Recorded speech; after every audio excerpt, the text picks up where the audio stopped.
Life is full of interesting cycles, and many movements and ideological movements are also bound by these cycles. Religions made up nonsense. They made up a lot of things, a lot of theories, a lot of ideas about reality, saying there's this God and that God. And they came up with these things and said, we don't need physical evidence, that which can be measured and quantified, to prove our religious viewpoints. Well, over time, these religions and these religious institutions began to use the fact that so many people believed in their lies that they began to use it to suppress people and maintain their power structures. Well, one day, science came along and really obliterated the tyranny of religion. Because what science did was it demanded that you had physical, observable, quantifiable, physical bits of matter as proof for your claims, your religious claims. So, well, there's no proof of Jesus, there's no proof of Allah, there's no proof of so many crazy, insane claims found in religion, so these religions were debunked. The problem, however, is that mainstream science assumed that physical matter was a legitimate fundamental source and determinant of ultimate reality.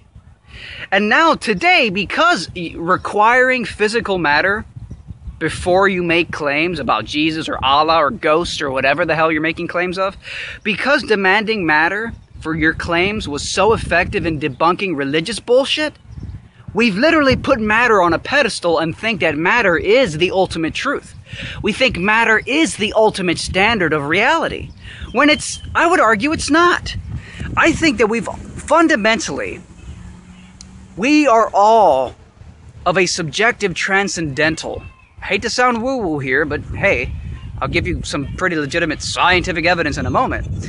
We are beyond matter. Fundamentally, this concept of consciousness, which seems to be, we haven't quantified it, we haven't measured consciousness, it's a purely subjective, opinionated, it has nothing to do with objective, with, empirical, with unbiased. Consciousness is a purely subjective experience. It happens in my mind, supposedly, but we've never found it. I mean, you'd think they would have found consciousness by now. Do you think somebody would have measured or quantified it? Consciousness has not yet been located. I believe that consciousness is the fundamental essence of reality. That subjective experience is the fundamental essence of reality. And physical matter is actually a derivative of consciousness. It comes after consciousness. But the problem is that because religions, which are very much related to the subjective, it's about spirituality, it's about this, grand, oneness of a form or another. In the afterlife, you're going to be reunited with the Creator. It's purely subjective. And although it has put forth a lot of bullshit, science came along with this emphasis on physical matter as a requirement for you proving what is true or not, that now, if you don't have physical matter to prove it, it's not real. Even though there's a lot of interesting evidence pointing to the possibility that physical matter is actually not the fundamental essence of reality, which means it's not the ultimate truth and arbiter of ultimate truth. And it means that it's actually distracting us from a key essential point about the nature of reality. Look, quantum physics itself, you look at a lot of quantum physics, the implications of quantum physics are insane. Quantum superposition, quantum entanglement, the double-slit experiment, which have been retested and redone so many times. But the mainstream materialist science, with its belief in matter as the ultimate standard of truth, they don't like what the implications of quantum physics is. The implication of quantum physics is that subjective reality beyond physical matter is the ultimate standard of truth, or is at least as important as physical matter itself. We put matter on such a pedestal that we think that physical particles outside of us is the standard of truth, is where ultimate reality stems from. And we've ignored entirely the subjective. And I can't blame mainstream materialist science for ignoring the subjective, because how many religious institutions use the fact that they didn't need objective matter to prove their crazy religious theories? They use that fact to impose religious tyranny, religious bureaucracy, frickin' burning witches at the stake, women at the stake, really, all the fucking negative consequences of believing in bullshit that you know deep down is not true, but you make up for your own power-thirsty ego reasons. Science has been masterfully effective in debunking religious dogma, but ironically, the belief in physical matter as an objective arbiter and standard of truth, that has become its own dogma. That has become its own dogma.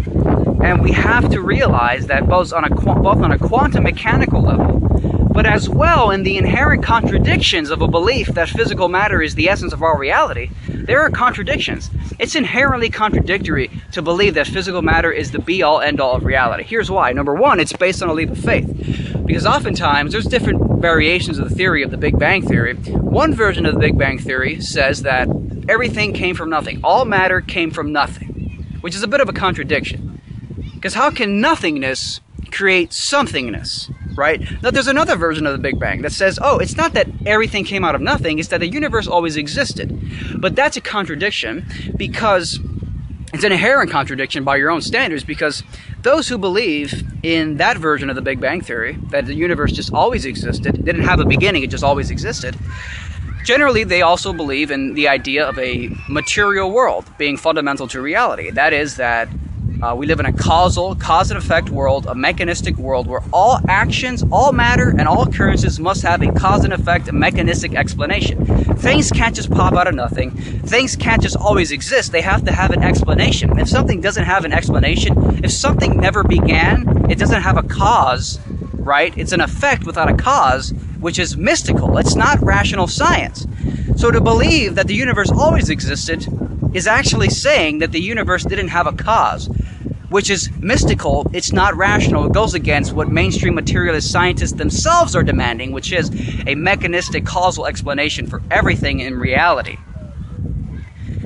That's one level, the inherent contradictions. Then there's the quantum physics, which implies that subjective reality beyond physical fucking matter plays a crucial role in what is actually ultimate truth.